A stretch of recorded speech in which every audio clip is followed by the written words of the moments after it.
Bom dia a todos, a paz do Senhor Jesus Cristo, mais um domingo aqui na Remanescente Cristã Filadélfia. Em especial hoje, estamos felizes, alegres, com sentimento de gratidão. Vamos exaltar ao Senhor Jesus Cristo. Ele ressuscitou dentre os mortos, Ele é a nossa inspiração, a nossa motivação. Não estamos mais presos a nada nesse mundo. Depois que verdadeiramente descobrimos a Cristo e o que Ele nos oferece, o que Ele nos propõe por meio das suas promessas, nós contrastamos com as coisas desse mundo e vemos que não podemos mais recuar. A graça de Deus é irresistível e nós estamos felizes por estarmos ao lado de Jesus. Ele caminha conosco, Ele nos conduz por um novo e vivo caminho. Louvado seja o nome do Senhor Jesus Cristo. Vamos abrir nossas Bíblias em Apocalipse capítulo 3, verso 7. Apocalipse capítulo 3, verso 7, assim nos diz: Ao anjo da igreja em Filadélfia escreve: Essas coisas diz o santo, verdadeiro, aquele que tem a chave de Davi, que abre e ninguém fechará, e que fecha e ninguém abrirá. Conheço tuas obras, eis que tenho posto diante de ti uma porta aberta, ao qual ninguém pode fechar. Que tens pouca força, entretanto guardaste a minha palavra, e não negaste o meu nome. Eis, farei que alguns dos que são da sinagoga de Satanás, desses que a si mesmos se declaram judeus e não são, mas mentem, eis que os farei vir e prostrar-se aos teus pés e conhecer que eu te amei. Porque guardaste a palavra da minha perseverança, também eu te guardarei da hora da provação que há de vir sobre o mundo inteiro, para experimentar os que habitam sobre a terra. Venho sem demora, conserva o que tens, para que ninguém tome a tua coroa. Ao vencedor falei coluna no santuário do meu Deus, e daí jamais sairá. Gravarei também sobre ele o nome do meu Deus, o nome da cidade do meu Deus, a nova Jerusalém, que desce do céu, vinda da parte do meu Deus, e o meu novo nome. Quem tem ouvidos ouça o que o Espírito diz às igrejas. Nós vemos que os dias de hoje vão se passando de uma forma assim, um tanto que assustadora. Nós ficamos surpreendidos quando vemos que o tempo passa rapidamente. Às vezes nas coisas mais simples dentro de casa, nós notamos, às vezes até mesmo no trabalho. Você está efetuando uma determinada tarefa e tem um armário lá onde você guarda alguns componentes, algumas ferramentas, utensílios que você usa ali na manutenção. E você fala, quando eu tiver oportunidade, aquela brecha na sexta-feira, eu vou estar arrumando aquele armário. E é incrível. Às vezes passam 6 meses, passam até anos, e a pessoa vai adiando, vai protelando, vai adiando a decisão importante de arrumar o armário que estão ali as ferramentas para a utilização. E às vezes quando a gente não faz a devida manutenção ou arrumação necessária, vai se tornando uma bagunça. Ferramentas emergenciais são colocadas por cima de ferramentas que talvez você não precise agora, mas vai precisar dentro de uma semana, e principalmente numa hora em que você não espera, você vai precisar daquela ferramenta que ficou por baixo de toda aquela bagunça. Terrível quando ocorrem situações como essa. Esse exemplo tão simples, que também talvez seja tão comum para quem trabalha numa oficina ou quem trabalhe num setor de manutenção, né? Nos ensina uma lição muito profunda, que nós temos que fazer a arrumação, a faxina, nós temos que arrumar, coordenar, organizar as coisas, e principalmente com a nossa vida nós não devemos brincar. A nossa vida nós temos que ter uma certa urgência, porque nós não sabemos o que vai acontecer daqui a 5 segundos. Se o Senhor Jesus Cristo com vós, se o Senhor Jesus Cristo assim der ordem ao seu arcanjo para tocarem as trombetas e assim ele vier buscar a sua igreja, talvez não dê tempo para muitos assim se arrependerem e alcançarem aquilo que nós, Igreja de Cristo, estamos esperando, que é o arrebatamento. Por isso que arrumar a vida, consertar a vida é algo essencial. Esta semana, em especial na ceia que nós realizamos aqui, eu toquei num assunto muito importante. No dia de ceia é o dia que nós damos ênfase à obra realizada pelo Senhor Jesus Cristo na cruz do Calvário. Um sacrifício substitutivo, o sacrifício do Senhor Jesus pelas nossas vidas. Ele nos substituiu em sacrifício na cruz do Calvário. Todo cristão tem que entender isso. Todos nós deveríamos morrer, mas para que não morrêssemos em nós, na vida espiritual e também nos nossos pecados, o Senhor Jesus Cristo, num único sacrifício, substitui a humanidade na cruz do Calvário. E a única forma de salvação é aceitar aquele sacrifício, é aceitar a substância que assim saiu, emanou do corpo de Cristo naquele sacrifício, que é o poderoso sangue do Senhor Jesus Cristo. O escritor de Hebreus ele é bem enfático em dizer que as cerimônias, os sacrifícios assim realizados pelos hebreus, pelos israelitas, até o sacrifício do Senhor Jesus Cristo, não tinham a finalidade, não conseguiam, em hipótese alguma, apagar os pecados. Ou seja, sangue de touros e de bodes não podem nos purificar dos nossos pecados. Então é tolice a pessoa ainda acreditar que sangue de animais. Existem religiões que até os dias de hoje ainda sacrificam animais. Ou seja, o Deus enganador deste século, ele faz questão de plagiar o nosso Deus e exige dos seus adoradores sangue de galinhas, sangue de animais, sangue de outros animais e até mesmo sangue de crianças, sangue de pessoas. É muito comum nós vemos manchetes quando escapa por algum jornalista que tenha compromisso com a verdade, notícias como essa. É muito comum crianças desaparecerem para que o sangue dessas crianças sejam assim derramado em oferenda aos deuses. Então vemos que o Senhor Jesus Cristo derrama o seu sangue. O sangue eterno, como enfatiza o escritor de Hebreus. Nós vemos que o corpo humano não pode sobreviver sem o sangue. Ele leva a vida, ele leva o oxigênio ao cérebro e assim nós podemos raciocinar e compreender que estamos vivos. Olhar para o nosso corpo e vermos que o sangue está levando vida a todos os tecidos, a musculatura, ou seja, o nosso corpo está funcionando porque o sangue está ali irrigando todas as partes do nosso corpo. Como disse Moisés na lei, quando ele legislou acerca dos sacrifícios, ele disse que a alma da carne está no sangue. A vida do corpo humano está no sangue. O sangue leva a vida. Você já viu, talvez você já participou da doação de sangue. Talvez algum ente querido seu passou por um quadro clínico ali delicado, onde foi necessário convocar a parentela e os amigos para doar sangue. E você fez uma boa atitude, você doou sangue, você doou vida e aquela pessoa pode ser reabilitada. Agora imagine o sangue eterno do Senhor Jesus Cristo. Note bem essa palavra. O sangue eterno do Senhor Jesus Cristo. Você salvou a vida de uma pessoa. Essa pessoa pôde viver mais 10, 15, 20 anos. Chegou lá talvez nos 77, 80 ou alguma idade, essa pessoa desfaleceu. Porque o seu sangue não pode fornecer a vida eterna.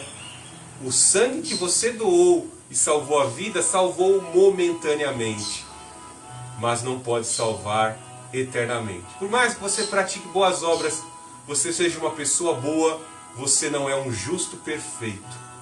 A obra de um justo nessa terra é semelhante ao que Isaías assim nos diz, por revelação de Deus, que as nossas boas obras são como trapo de imundícia. Ou seja, aqueles trapos que as pessoas que tinham hanseníase e lepra enrolavam o seu corpo. Trapos de imundícia. Então vemos que, por mais que tentemos praticar a justiça, nós não seremos capazes de sermos perfeitos. Haja vista, veja a CPI da Lava Toga. Juízes corruptos. O STF está cheio de juízes corruptos. então a lei dessa terra e a justiça dessa terra estão corrompidas. Mas vemos, como disse o escritor de Hebreus, que o sangue do justo juiz, o sangue do sumo sacerdote, o sangue do sumo sacrifício, do perfeito sacrifício do Senhor Jesus Cristo, ele tem poder para purificar pecados. Quando nós, pela fé, aceitamos este sacrifício, nós temos condição, sim, de alcançarmos a vida eterna. O sangue do Senhor Jesus Cristo é doado a todo aquele que crê. Ele se doou, ofereceu-se por toda a humanidade, mas somente os eleitos, restritamente, vão aceitar esse sacrifício. E para sermos eleitos, nós temos que crer que esse sangue tem poder de purificar pecados. E é muito importante nós crermos nesse sacrifício enquanto há tempo. É importante crermos neste sacrifício enquanto é tempo. Ele morreu uma morte por todos, como disse o escritor de Hebreus, em Hebreus 2,14, para deter aquele que tinha o império da morte, a saber, o diabo. Em efeito dominó, toda a humanidade que havia sido contaminada pela serpente, nosso primeiro irmão Adão foi contaminado com o veneno da serpente enganadora, do destruidor, e vemos que todos pecaram, e por pecarem merecem morrer. E quando morrem, sofrem a morte eterna. Quando se fala em morte eterna, as pessoas às vezes pensam que a morte é a solução. Morte para o cristão é descanso. Todo aquele que crê em mim, ainda que morra, viverá. Quando vemos os heróis da fé morrerem no Antigo Testamento, Deus fala, o profeta escreve, e descansou com os seus pais. Então, morte para aquele que crê naquele que ressuscitou dentre os mortos é descanso. Mas e a morte para aquele que morreu espiritualmente, sem adorar ao Senhor Jesus Cristo, sem crer no único sacrifício que pode apagar pecados e purificar pecados, que é o sangue do sacrifício do Senhor Jesus Cristo? Muito cuidado, porque às vezes, como os filmes, a indústria do entretenimento passa acerca da morte, mostra a morte como solução. Há músicas repletas na indústria cultural, existem diversas músicas onde se cantam em refrões, solução suicídio, se prega a eutanásia, se prega o aborto, se prega tantas outras atividades que destroem o corpo humano, que matam. Só que as pessoas não pensam o que é passar a eternidade como morto. O que é o sentimento e a dor de um morto eternamente. É hora de nós refletirmos sobre isso. Que às vezes as oportunidades estão vindo diante de nós e nós não estamos sabendo tomar posse dessas oportunidades que estão vindo ao nosso encontro. A oportunidade talvez para a tua vida que nos assiste aí no YouTube, talvez seja a última. Não protele, não adie. Assim como eu utilizei a ilustração de um armário que sempre está sendo adiada a sua arrumação, bem assim na sua vida. É hora de consertar a sua vida. Basta você optar. Basta você dizer, Senhor Jesus, entra na minha vida. O texto da igreja de Filadélfia nos fala claramente no versículo 8, conheça tuas obras, eis que tenho posto uma porta diante de ti, ao qual ninguém pode fechar. Aqui nas cartas também nós encontramos, eis que estou à porta e bato. Eis que estou à porta e bato. Deixa o Senhor Jesus entrar na tua casa. Deixa o Senhor Jesus Cristo ajudar a você fazer essas arrumações que são necessárias. Talvez você não tenha força para pegar algumas ferramentas. Talvez você não tenha força para fazer algumas arrumações dentro da tua casa. Mas esse que está pedindo para entrar, ele tem todo o poder. Ele tem todo o poder para ajudar você a se desvencilhar desses problemas que estão acumulando, desses problemas que estão sendo adiados para a tua vida, estão sendo protelados por você. Você está sempre adiando, você está sempre deixando para depois. O Senhor Jesus quer te ajudar. Ele quer caminhar com você. Ele tem um novo e vivo caminho. Pense nisso. A vida é uma só. Existem coisas importantes, urgentes e necessárias. E e as coisas urgentes é a nossa comunhão com o Senhor Jesus Cristo. É a nossa comunhão com o seu Espírito. A vinda do Senhor será iminente e será inesperada. Portanto, nós temos que estar preparados. Eu me lembro de um exemplo tão prático que quando o presidente da Honda vinha visitar a nossa empresa, nós éramos obrigados a lavar o uniforme. O nosso uniforme era branco. Os japoneses são super rigorosos. Tínhamos que estar todos bem arrumados. E era difícil. Mecânico que mexe com graça, já pensou? Quebra uma máquina, você vai lá, mexe, suja de graça. E o uniforme branco tinha que estar lavado. E nós tínhamos que estar ali arregimentados em fileira antes da linha amarela para passar o presidente da empresa e olhar a nossa organização. Qualidade total. Era uma disciplina ferrenha. Nós vemos que dentro das fábricas nós nos arregimentamos. Principalmente quando ganhamos bom salário, né? Quando ganhamos bom salário dentro de uma empresa Toyota ou Honda, nós aceitamos, como disse um amigo meu, né? Para entrar na Ford, na General Motors do Brasil, eu vou dar o sangue aqui nessa empresa, né? Dá até o sangue e fica ali arregimentado, né? Com uma verdadeira infantaria sendo ali observada pelo general, né? Mas com relação ao maior de todos, o Senhor do Universo, as pessoas não querem ficar arregimentadas, não querem ficar preparadas e sempre estão deixando para depois, Quando o problema maior vier e de lá não tem mais solução, é que as pessoas vão pensar em Deus. Como disse Hernandes Dias Lopes, lá no inferno já não existem mais ateus lá no inferno, né? Com certeza Voltaire, com certeza Robespierre, Karl Marx, os maiores satanistas que a face da terra conheceu, que se diziam ateus, mas criam no Deus Lúcifer. Interessante, eles não criam no Deus verdadeiro, mas criam na iluminação do Deus Lúcifer, né? Então, estes ateus agora, que não criam no verdadeiro Deus, terão que provar da morte eterna. Qual o sentimento da morte eterna? Com que dor morreu estes homens que perderam a salvação?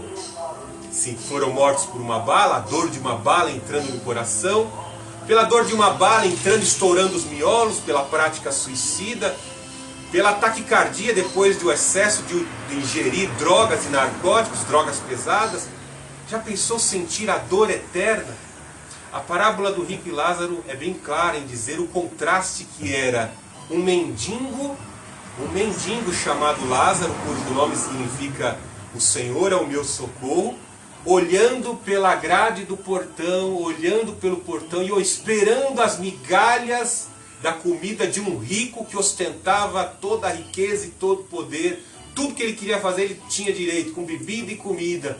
E ele, como os cães, desejava comer a comida que caía da mesa.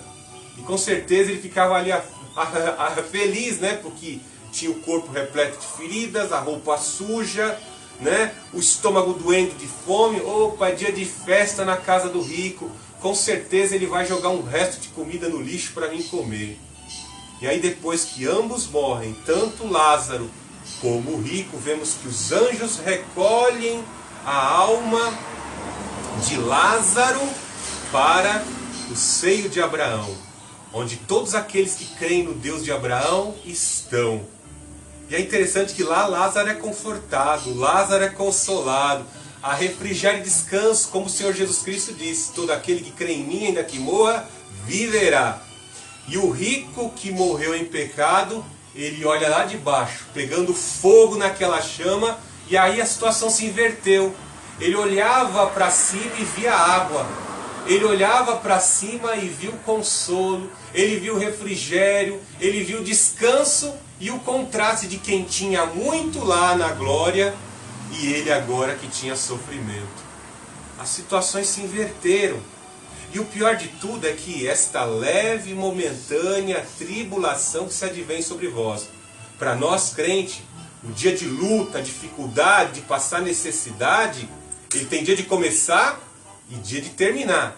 Se cremos em Cristo, venceremos com Cristo, ainda que a morte consuma o nosso corpo, que o nosso corpo vai morrer. Mas aquele que morre sem Cristo, de lá não tem mais volta. Note que ele tinha nojo, o rico tinha nojo de Lázaro. Imagine, Lázaro, um cara sujo, fedorento, né? Dá nojo da mão de mendigo, né? Sentia asco em ver o mendigo, né? Mas quando ele estava lá embaixo, ele olhava, olha lá o Lázaro. Nunca deu um pouquinho, uma roupa nova para ele, nunca cuidei das feridas dele. Só os cães vinham lamber as feridas dele. Eu tratava ele igualzinho os cães, tinha nojo de cão, né? Manda Lázaro para Abraão, pôr o dedo na água, uma gota d'água.